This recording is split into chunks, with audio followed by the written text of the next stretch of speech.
वह प्रेम, वो प्रेम नहीं रहता। आज बोलिए भक्त वत्सल भगवान की जय। आज भरत जी घर को छोड़ करके चले हैं, जंगल में राम राम भजन कर रहे हैं। उसी जंगल में जो जंगली लोग होते हैं उनको पकड़ करके माँ भगवती का बलिदान करने वाले थे, नरबलि देने वाले थे। माँ भगवती से सहन नहीं हुआ कि एक भक्त का यहाँ पर बलि दी जा रही है, तो सहसा चचाट सासा भद्रदेवी काली, उसी मूर्ति से प्रकट हो गई माँ भद्रकाली और समस्त कोल भीलों को मार करके भगाया।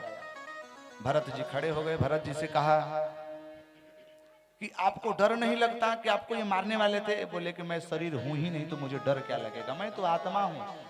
मध्य रास्ते में शिविका पर आरूढ़ होकर के राजा रहुगण, सौवीर देश के रहने वाला राजा रहुगण जा रहा था कपिल भगवान के आश्रम में ध्यान साधना सीखने। मध्य रास्ते में उसके शिविका का जो वाहक था, डोली कहार जो ढोने वाले होते हैं, एक बेचारा बुखार लगा था, आया नहीं। तो खोजा गया कि कोई है यहाँ पर? बोले कि हाँ एक मोटा ताजा व्यक्ति जा रहा। बोले उसी को बुलाओ। उसी को बुलाया गया, ये ढोए। तो महाराज इनके मन में विचार ऐसा था कि अब ऐसा मेरे जीवन में एक भी हिंसा ना हो, तो चूटी चीटा को भी देख करके उछल उछल करके जाते थे। उसने कहा कि देख ठीक से चल, नहीं तो तुझे दंड दूंगा और तेरा शरीर को तोड़ूंगा ढंग से। बोले कि मैं शरीर हूं ही नहीं, किसको आप मारोगे? मैं तो आत्मा हूं। इस शरीर को तो महाराज किसी भी प्रकार से बचाया नहीं जा सकता और इस आत्मा को किसी भी प्रकार से मारा नहीं जा सकता।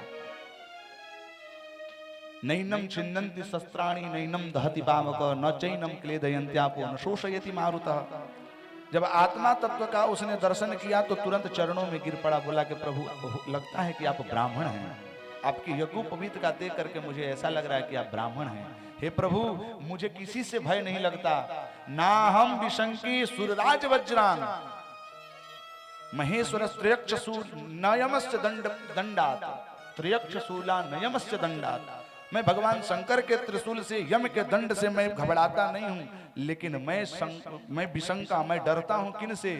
तब ब्रह्म अवमानात, मैं ब्राह्मणों के अपमान से डरता हूं। हे प्रभु मेरे से अपमान हो गया, मुझे माफ कीजिए, आप मुझे तत्व का उपदेश दीजिए। वहां पर रहुगण को उन्होंने उपदेश दिया। इस प्रकार से जड़ भरत जी का चरित्र हम सब आनंद लिए। बोलिए जड़ भरत जी महाराज की जय।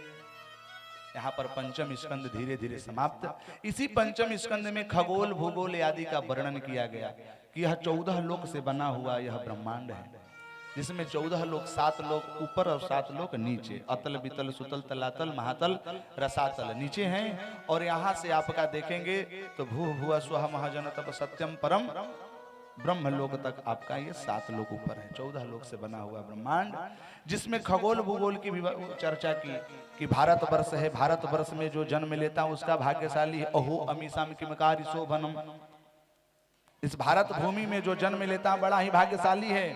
अन्य देश में जाएंगे तो यहाँ बैठ करके सत्संग सुनने को नहीं मिलता। एक यही साधन है जिसमें हम लोग सत्संग सुन पाते हैं। खगोल भूगोल का वर्णन करते करते धीरे से बोले कि योजना नाम सहस्राणी नवतिम नवचाध्वन। हे परीक्षित, इसी पृथ्वी के 99,000 नीचे चले जाओगे, अध्वन नीचे चले जाओगे तो एक नरक लोक है। बोले नरक लोक? बोले हाँ। तो नरक लोक में क्या होता है? बोले कुछ नहीं होता, बस वही होता है जो व्यक्ति मनुष्य तन पा करके दुष्कृत कर्म करते हैं उनकी सजा होती है। बोले तो धोबी घाट है। नरतन को पाकर के, नरतन रूपी कपड़ा को पाकर के व्यक्ति ग्रीस आदि नाना प्रकार के दुष्कर्मित रूपी तेल आदि लगा करके गंदा कर देते हैं। तो उसी नरतन रूपी कपड़ा को नरक लोक रूपी धोबी घाट में ले करके जा करके पटक पटक करके गर्म पानी करके उसको साफ किया जाता है। बोले कि कौन जाता है? बोले कि जो व्यक्ति आए हुए अतिथि को। नरक कितने हैं? तो बोले कि नरक तो बहुत हैं, लेकिन मैं तुम्हें 24 नरकों का सुनाता हूँ। तामिश्र, अंध तामिश्र, रौरव, महारौरव, कुंभिपाक, वज्रतुंड, अहिमुख, सुचिमुख, नाना प्रकार के नरकों का वर्णन का है। बोले कि ये वज्रतुंड कौन सा नरक है? बोले कि जो व्यक्ति के घर में अतिथि आते हैं या कोई गरीब व्यक्ति आता है, याचना करने आता है, उसको जो व्यक्ति तिरछी आंखों से देख करके डरा करके भगा देता है, उसको वज्रतुंड नरक, सुचिमुख नरक में लेकर के जाया जाता है, जिसमें बड़े बड़े चोंच वाले सर्प के जैसा चोंच एकदम आंख में मारते हैं, छेद करके निकल जाते हैं, तड़पता रहता है जीव। घर में आए हुए याचक को कभी निराश नहीं करना चाहिए। और छोटी सी मैं बात बता दूं, आपको पता है कि हमारे यहाँ दरिद्र को नारायण के रूप में संज्ञा दिया गया है, दरिद्र नारायण। हमारे घर में जो व्यक्ति याचना मांगने आता है, भीख मांगने आता है, हम लोग क्या करते हैं, दरवाजा बंद कर देते हैं, या दरवाजा बंद रहता है तो खोलते नहीं। आप लोग नहीं जानते हैं, भागवत अन्य शास्त्रों में वर्णन किया गया है, याचको नैव याचन्ते बोधयन्ते गृहे गृहे दीयताम दीयताम नित्यम अदीयताम गतिरिदृशः। वह याचक आपके घर में याचना करने नहीं आता, वो आपको बोधित करने आता है कि दे दो दे दो, नहीं दोगे तो तुम्हारी गति हमारे जैसी होगी। हमने भी किसी जन्म में किसी को दान पुण्य नहीं किया था, हमने भी कहीं किसी भिखारी को दान नहीं दिया था, आज मैं खुद भिखारी बन करके आया हूं।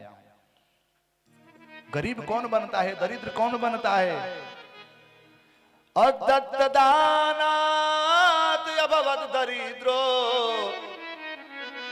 दरिद्र प्रभावात् प्रकरोति पापम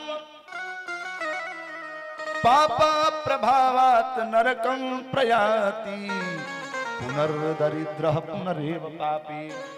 जो व्यक्ति जीवन में दान नहीं करता, जो व्यक्ति जीवन में धर्म कर्म नहीं करता, वही व्यक्ति दरिद्र बनता है। और दरिद्र बनने में भी वह पाप कर्म करता है, जिस पाप कर्म के कारण पुनः नरक में जाता है, पुनरेव पापी, फिर पापी, फिर दरिद्र, फिर नरक, उसका चक्कर चलता रहता है। इसलिए कहते हैं कि दानम दद्यात् भवतो धनाढ्यः धनाढ्य प्रभावात् स्वर्गम प्रयाति स्वर्गम प्रयात्वा भवेत् धनाढ्यो पुनः स्वर्गम पुनरेव धनाढ्यः। वह व्यक्ति, जो व्यक्ति दान पुण्य करता है, वह महाराज धनाढ्य बनता है। क्योंकि देखिए, भगवान देते किसके लिए हैं? भगवान देते किसके लिए हैं? देने के लिए। धन की कितनी गति होती है बाबूजी, क्या कहूं। मेरे में एक यही अवगुण कहें या दोष कहें, मैं कथा से हट ही जाता हूं, प्रवचन में चला जाता हूं। आप लोग नाराज तो नहीं होते हैं ना? कथा कुछ ज्यादा नहीं है, अब तो बस जड़ भरत जी का हो गया, धीरे से अजामिल का उपाख्यान आएगा, छोटा छोटा कथा आप लोग रोज टीवी पर सुनते ही रहते हैं। तो मुझे लगता है कि मैं कथा के साथ साथ प्रवचन बहुत बड़ा जरूरी है। दान के कितने गति होते हैं?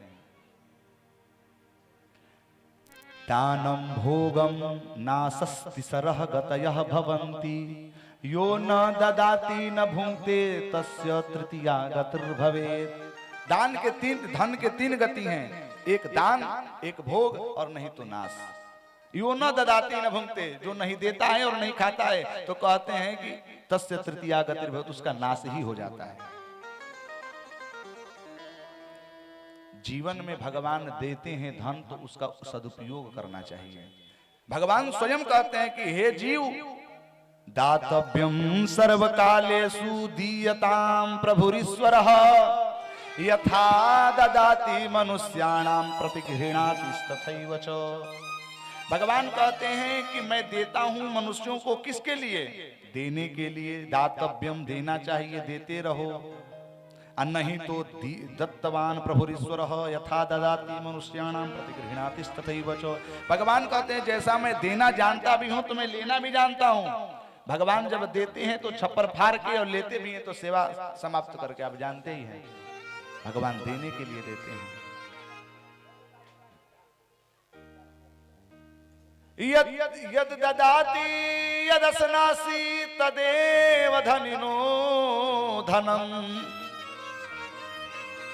अन्ये मृतस्य क्रीडन्ति दारारपै सुतैरपि। जो व्यक्ति जीवन में उस धन का सदुपयोग अपने ऊपर नहीं किया, अथवा उससे धर्म कर्म नहीं किया, तो कहते अन्य मृतस्य क्रीडन्ति, उसके मर जाने के बाद उस धन का प्रयोग तो उसके नाती पोते करते हैं, उसको क्या लाभ मिला? अपने जीवन में रो रो करके, पीट पीट करके धन कमाया, न खुद खाया और न कहीं दान पुण्य किया। दान पुण्य करना चाहिए।